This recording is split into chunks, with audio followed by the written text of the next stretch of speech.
દક્ષિણ ભારતના રાજકીય પ્રવેશ દ્વાર સમાન કેરળમ રાજ્યની વિધાનસભા ચૂંટણીના જે પ્રારંભિક વલણો હતા એમણે રાજકીય પંડિતોને ચોંકાવી દીધા હતા અને હવે અંતે જે પરિણામો સામે આવ્યા છે, યુડીએફએ સ્પષ્ટ બહુમતી મેળવી લીધી છે, જ્યારે મુખ્યમંત્રી પિનરાઈ વિજયનના નેતૃત્વ હેઠળના સત્તારૂઢ લેફ્ટ ડેમોક્રેટિક ફ્રન્ટ જે છે એને મોટો આંચકો લાગ્યો છે. આ વખતે ચૂંટણીમાં પરંપરાગત મુદ્દાઓ કરતા વ્યૂહાત્મક જે ફેરફારો હતા અને વૈશ્વિક સંકટો હતા એણે મતદારોના મન જે છે એને બદલવામાં મોટી ભૂમિકા ભજવી છે. કેરળમાં કોંગ્રેસની જીત પાછળ શું છે કારણો, તેના વિશે વિગતે વાત કરીએ આ અહેવાલમાં. જય હિન્દ, BSI ટીવી ન્યૂઝ પર આપની સાથે હું છું નિધિ ગઢવી. દક્ષિણમાં કોંગ્રેસનો ઉદય થયો છે અને લેફ્ટનો છેલ્લો ગઢ પણ ધ્વસ્ત થઈ ચૂક્યો છે. પશ્ચિમ બંગાળમાં જ્યારે ભાજપ બાજી મારી રહ્યું છે, ત્યારે કેરળમાં કઈ રીતે કોંગ્રેસે મેદાન માર્યું છે તેના જે મુખ્ય કારણો છે તેના વિશે જો ચર્ચા કરીએ, તેમાં સર્વપ્રથમ કારણ આવે છે ઉમેદવારોમાં ધરખમ ફેરફાર થયો છે. યુડીએફએ નવસર્જનનો પ્રયોગ કર્યો હતો. આ ચૂંટણીમાં સૌથી મોટો વળાંક યુડીએફ દ્વારા ઉમેદવારોની પસંદગીમાં લેવામાં આવેલ સાહસિક નિર્ણય રહ્યો છે. સામાન્ય રીતે રાજકીય પક્ષો જે હોય છે પોતાના પ્રસ્થાપિત નેતાઓને ફરી તક આપતા હોય છે, પરંતુ કોંગ્રેસે એન્ટી ઇન્કમ્બન્સી એટલે કે જે સત્તા વિરોધી લહેર હતી એને ખાળવા માટે માસ્ટર સ્ટ્રોક રમ્યો છે. ગઠબંધને 140 માંથી 99 બેઠકો પર સાવ નવા જે ચહેરાઓ હતા એને મેદાનમાં ઉતાર્યા હતા. માત્ર 27 વર્તમાન ધારાસભ્યોને જ રિપીટ કરવામાં આવ્યા હતા, જ્યારે 14 બેઠકો પર ધારાસભ્યોની જે ટિકિટ હતી એને કાપી નાખવામાં આવી હતી. આ ઉપરાંત 85 એવા ઉમેદવારો કે જેઓ અગાઉની ચૂંટણી હારી ગયા હતા તેમને પણ પડતા મૂક્યા હતા. આ ફ્રેશ ફેસ જે વ્યૂહરચના હતી એના કારણે મતદારોમાં એવો સંદેશ ગયો કે ગઠબંધનની નવી ઉર્જા સાથેની જે પરિવર્તન છે એ લાવવા માંગે છે. એટલે આ પરિણામ જે છે એ સૂચવી રહ્યું છે કે યુવા મતદારોએ આ નવા ચહેરાઓને ઉમળકાભેર સ્વીકાર્યા છે. બીજું કારણ એ છે કે દરિયાકાંઠાના જે પટ્ટા છે, દરિયાકાંઠાનો જે વિસ્તાર છે ત્યાં માછીમારો હતા, એમનામાં ઘણો રોષ જોવા મળ્યો હતો. કેરળમની સત્તા મેળવવા માટેની દરિયાકાંઠાની અંદાજે 40 જેટલી બેઠકો જે છે એને નિર્ણાયક માનવામાં આવે છે. અહીંયા લગભગ 10 લાખ માછીમાર મતદારો છે, જેઓ કોઈ પણ પક્ષની રમત જે છે એને બગાડી પણ શકે છે અને બનાવી પણ શકે છે. છેલ્લા અમુક સમયથી દરિયાઈ ધોવાણ અને આજીવિકાના સંકટને લઈને જે માછીમારો હતા એમના સમુદાયમાં ઘણો બધો અસંતોષ જોવા મળી રહ્યો હતો અને સરકારની જે પુનર્વસન યોજનાઓ અને દરિયા કિનારાથી ચોક્કસ અંતરે રહેઠાણ બનાવવાના જે કડક નિયમો હતા એના કારણે માછીમાર સમુદાયના જે લોકો હતા એમાં ઘણો ભય ફેલાયો હતો.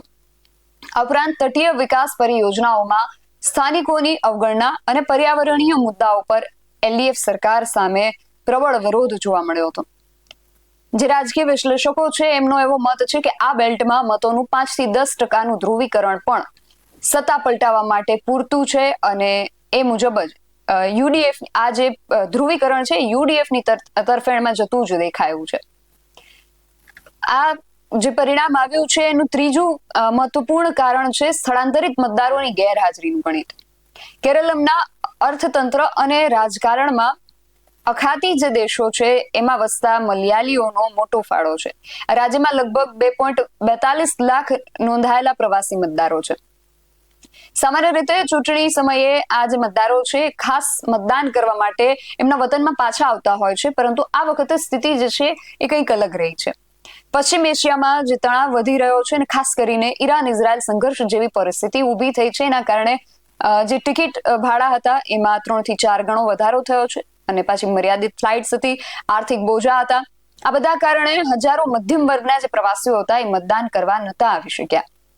ખાસ કરીને ઉત્તર કેરળમના જે કોઝિકોડ, મલપ્પુરમ અને કન્નૂર જેવા જે જિલ્લાઓ છે ત્યાં પ્રવાસી મતદારોનો ઝુકાવ જે છે પરંપરાગત રીતે યુડીએફ તરફ જ રહેતો આવ્યો છે અને એમની ગેરહાજરી છતાં સ્થાનિક સ્તરે યુડીએફએ કરેલી જે મહેનત છે એ રંગ લાવી છે, જે આશ્ચર્યજનક પરિણામો નિર્દેશિત કરી રહી છે. એ સિવાય ચોથું જે કારણ છે ઈંધણ અને ગેસ સંકટની સીધી અસર અહીંયા થઈ છે. ચૂંટણીના થોડા જ સમય પહેલા રાજ્યમાં સર્જાયેલ ગેસની અછત પણ એક મોટો મુદ્દો બની ગઈ. પશ્ચિમ એશિયાના સંકટને કારણે એલપીજી પુરવઠો ખોરવાયો હતો, જેના કારણે ઘરેલુ વપરાશકારો જે છે એમની સાથે હોટેલ અને પ્રવાસન ઉદ્યોગ પર પણ માઠી અસર પડી. મોંઘવારી અને ગેસ સિલિન્ડરની જે વધતી કિંમતો હતી એણે સામાન્ય ગૃહિણીઓના બજેટને પણ ખોરવી નાખ્યું. વિપક્ષે આ મુદ્દાને પ્રબળ રીતે ઉઠાવીને સરકારના સંચાલન પર સવાલો ઉભા કર્યા, જેનો પડઘો મતદાન મથકો પર જોવા મળ્યો. અને પાંચમું અને સૌથી મહત્વપૂર્ણ કારણ છે રાષ્ટ્રપ્રમુખ શાસન પદ્ધતિ અને એનડીએની વ્યૂહરચના. જ્યાં પ્રેસિડેન્સી એટલે કે રાષ્ટ્રપ્રમુખ શાસન જેવી ચર્ચાઓ કે આંતરરાષ્ટ્રીય સ્તરે રાષ્ટ્રપ્રમુખની ભૂમિકાઓની વાત થતી હોય છે, ત્યાં કેરળમના શિક્ષિત મતદારો હંમેશા વૈશ્વિક પ્રભાવોથી પ્રભાવિત રહ્યા છે. આ વખતે ભાજપના નેતૃત્વ હેઠળ એનડીએ પણ આક્રમક પ્રચાર કર્યો હતો. એનડીએ 129 બેઠકો પર ચૂંટણી લડી હતી, જેમાં ભાજપે 98 બેઠકો પર પોતાના ઉમેદવાર ઉતાર્યા હતા.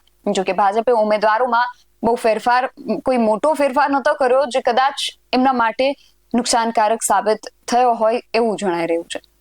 કેરળમાં દર 5 વર્ષે સત્તા પરિવર્તનનો ઇતિહાસ રહ્યો છે, જે ગત ચૂંટણીમાં ડાબેરીઓએ તોડ્યો હતો, પરંતુ આ વખતે જનતા ફરી એકવાર પરિવર્તનના પક્ષમાં રહી. બીજી તરફ સત્તાધારી એલડીએફ માટે આ આત્મમંથનનો સમય છે. શું માત્ર એન્ટી ઇન્કમ્બન્સી જ કારણ છે કે પછી વૈશ્વિક સંકટો અને સ્થાનિક આર્થિક જે પ્રશ્નો હતા એને ઉકેલવામાં જે નિષ્ફળતા મળી છે એને લઈને આત્મમંથન કરવું જ છે એ જરૂરી લાગી રહ્યું છે.